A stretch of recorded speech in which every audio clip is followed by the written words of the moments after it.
everyone seems to love a good conspiracy theory. Some are true, some are not, but we humans are a very curious and suspicious bunch. So let's specifically talk about why some people are willing to believe conspiracy theories. We are not talking about any specific conspiracy theories, but I will aim to break down some of the factors that cause people to truly believe in a conspiracy theory. Some people can be prone to believe in conspiracy theories due to a combination of personality traits and motivation, including relying strongly on their intuition, feeling a sense of antagonism and superiority towards others, and perceiving threats in their environment. This is according to research published by the American Psychological Association. And according to lead author of that specific study, Shayna Bowes, conspiracy theorists are not all likely to be simple-minded, mentally unwell folks, a portrait which is very popular and routinely painted in popular culture. Instead, many turn to conspiracy theories to fulfill sort of deprived motivational needs and make sense of distress and impairment. The researchers found that overall, people were motivated to believe in conspiracy theories by a need to understand and feel safe in their environment, and a need to feel like the community they identify with is superior to others. So now that we know that, let's break down these specific factors. One being cognitive biases, right? People tend to seek out information that confirms their pre-existing beliefs. They may give more weight to sources that support their worldview, right? This is a confirmation bias. This can make conspiracy theories way more appealing as they often reinforce feelings of mistrust or fear. Then we have this idea of pattern recognition. Humans are wired to see patterns in the world around them, even those where patterns don't even exist. This can make people more likely to make connections sort of between unrelated events, which is common feature of many conspiracy theories. And then you have this idea of illusory superiority, right? Some people who believe in conspiracy theories often feel they possess this special knowledge or insight that no one else does, which can make them feel more empowered or quote unquote in the know. Number two, you have this idea of psychological comfort. It's this need for control. When people feel helpless or out of control in a situation, conspiracy theories can offer an explanation that gives them a sense of understanding and agency, which all human beings need to feel. So believing that powerful elites or hidden forces are controlling events can provide a sense of clarity in chaotic times and sort of take and remove the responsibility off of ourselves. And so then we move into this idea of cognitive closure. For some people, the world can feel uncertain and complex. Conspiracy theories provide a simple, clear-cut answer to very complicated, nuanced issues, offering again this idea of comfort and certainty. Then we have number three, which is mistrust in authority. Many conspiracy theories are built around the idea that authorities, governments, corporations, the media, etc., are hiding the truth.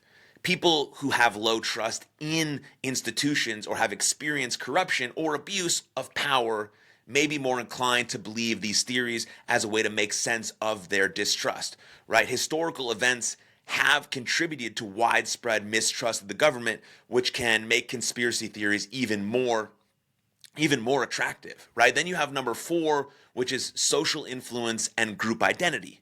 Right? You have these ideas that happen in echo chambers and in social networks, and people often encounter conspiracy theories in online communities where they are shared and reinforced by others who already believe in them.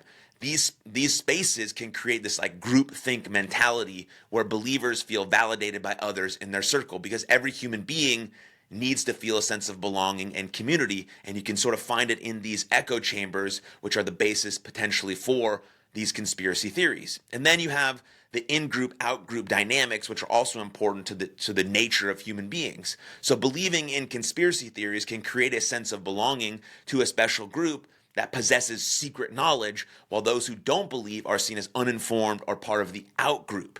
And then it leads to sort of this idea of identity protection. Some people may adopt conspiracy theories as a part of their identity or worldview, really rejecting this mainstream narrative may become tied to their sense of self or political, ideological beliefs, which is very strongly held for some individuals. And then that leads to potentially misinformation, right? In a world where things are rapidly changing in this new information age, it's easy for misleading or false narratives to spread, and many conspiracy theories thrive on a lack of accurate information or sort of the misinterpretation of actual facts. And then you lead to number 5, which is cultural factors.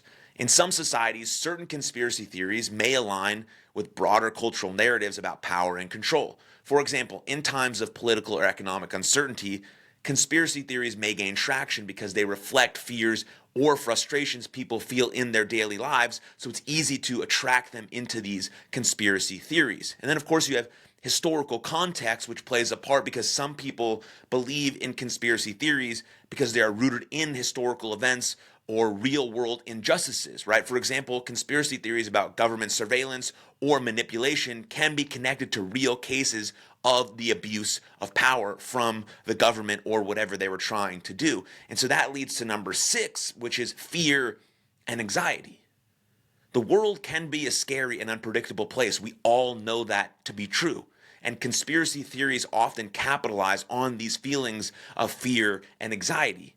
Believing in a hidden force that is controlling events can sometimes provide an illusion of understanding, which can make anxiety or fear sort of more manageable in your day-to-day life. This is especially true when people feel threatened by changes or crises, such as during the pandemic or political upheaval or wars or whatever might be happening. Again, because it also takes the responsibility off of us, and we become sort of the victim, and that's easier to wrap our brains around. And then number 7 is the appeal of the unseen. Conspiracy theories often involve, again, hidden knowledge or events that are secret or behind the scenes.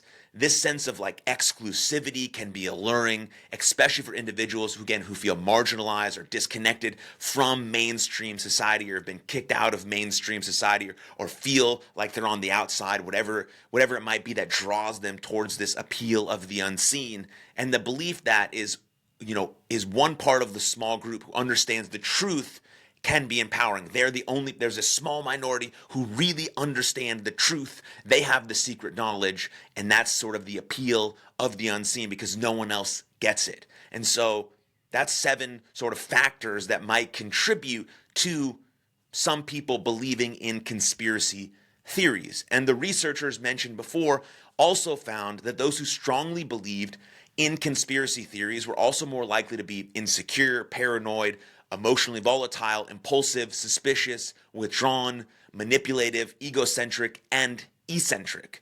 So if you are paying attention, then you have seen all of these factors mentioned being played out in real time on almost every social media platform. And one of the big reasons these types of people thrive potentially is because they usually tell one truth people connect with amidst 4 or 5 lies that people ignore. So understanding these factors is hugely important so we don't get sort of drawn in or sucked in to the trap of believing some of these things that are completely untrue and false. And so discernment and critical thinking is extremely valuable in today's information world. Now, if you enjoyed that, please share it with a friend. That's the best way this podcast grows, but I appreciate your time. Thank you for your time and attention, and I'll see you next time. Cheers.